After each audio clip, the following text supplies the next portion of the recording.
Do you like Friends? Cause I love Friends. And you know who else likes Friends? YB Fadhlina Sidek, the Education Minister of Malaysia, whose best friend is the Taliban. A couple of weeks ago, YB Fadhlina Sidek, Malaysia's first female education minister, hosted the Taliban in Malaysia. If you see some irony in a female education minister taking around a bunch of guys who have literally outlawed education for girls in their own community and have made it illegal for them to work, yeah, you're not alone, because this was a shock for Malaysians and for me personally as well. It was a completely secret meeting. Her deputy minister didn't know about it. Malaysia generally didn't know about it. There was no announcement, no parliamentary debate, nothing. Fun fact though, we don't even have diplomatic relations with Afghanistan, so why did we even do this? My guess is that it was Anwar Ibrahim.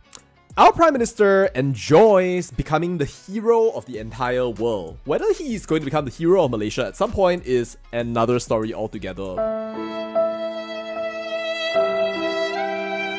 Anyway, he enjoys becoming a grand hero and tries to advocate for the global south. In 2023, he said that Malaysia is ready to help and cooperate with Afghanistan, but apparently he also said that Malaysia stands firm on the issue of women's education and is of the opinion that the right of the group to education cannot be denied. And the only reason we know is because Lim Guan Eng basically dropped an ask right there asking, why is the Taliban in our country? Reasonable question, you might say, but then he was criticized by this guy who suddenly became the master of justice, and YB Fadhlina came to the rescue of the Taliban.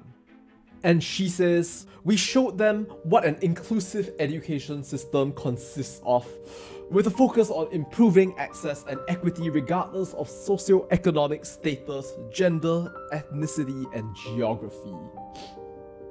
You know what that sounds like to me? That sounds like going out on a date with the most damaged, broken, deranged person on the entire planet right there, and then saying, I can fix him. Okay, look, maybe in some ways that's not fair.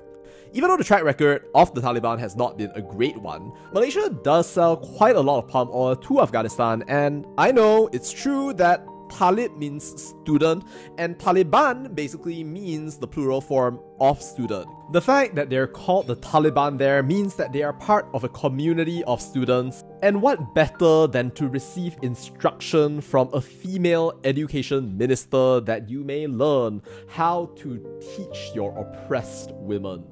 Yes, even I know that's pushing it. But whatever it is, for some reason or another, they have decided that they want to learn from us. If you are Malaysian, do you remember the last time anybody in the world said that they want to learn something from us? Yeah, I don't either.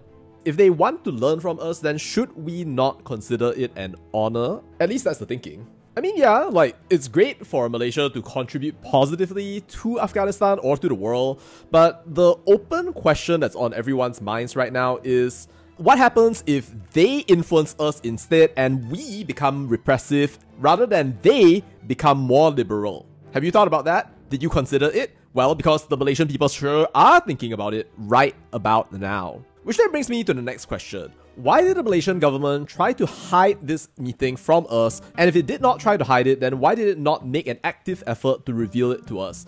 You would think to yourself that the Taliban visiting Malaysia is a matter of national concern.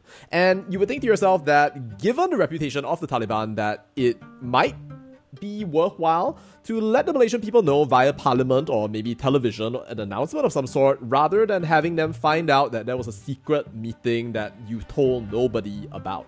See, he could have done this either the hard way or the easy way. And the hard way is go up to national television, go to parliament, and give a whole long speech that goes something like, Dear people of Malaysia, the people of Afghanistan are our eternal comrades. We share a history of colonialism, and they have managed to come back after a long and expensive war. They are the victors against the United States of America that has pulled out $2 trillion down, running away tail between its legs as freedom reigns. Except for the women. Then of course, there's the easy way. People of Malaysia, I am the Prime Minister of Malaysia, the Taliban is coming and you can do nothing about it. See, he can do that.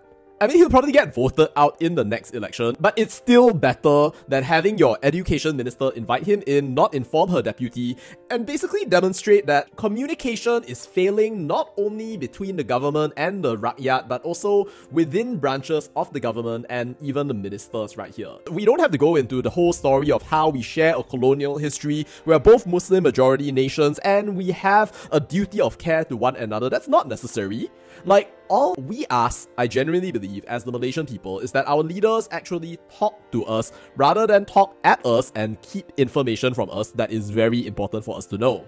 There's no need to hide anything if you actually have good intentions and you think that what you're going to do is going to be beneficial towards our long-term existence, diplomatically or otherwise. Not doing this makes it feel like you can't do it, even though you definitely have the ability to.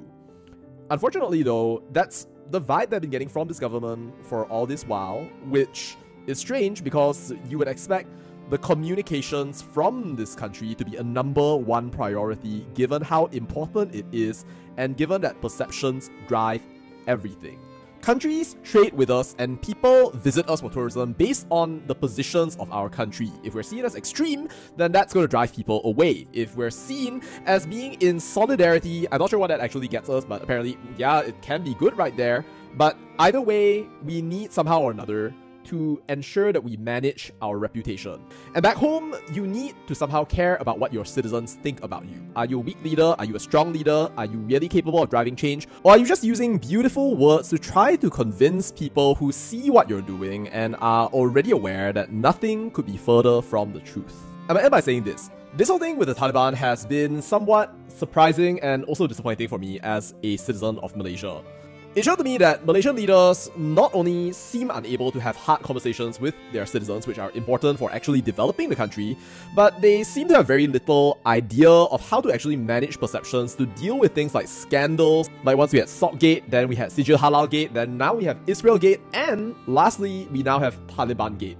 It's a whole series of gates all the way long that demonstrates that really the Malaysian government doesn't know how to deal with perception, doesn't dare to deal with it, and won't be pursuing it because it just prefers to avoid things and hope that they will blow over instead of actually engaging substantively. If you're a government official and you're watching this out there, it doesn't matter how many times you talk about inclusivity, justice, sustainability, or all those kinds of buzzwords out there, because at the end of the day, people aren't stupid and they can see what you're doing and what you're not doing along the way. This is an important skill for you, so please learn it. If we want to move forward, we need to do better. Anyway, yeah, that's about it. We met the Taliban. Ciao.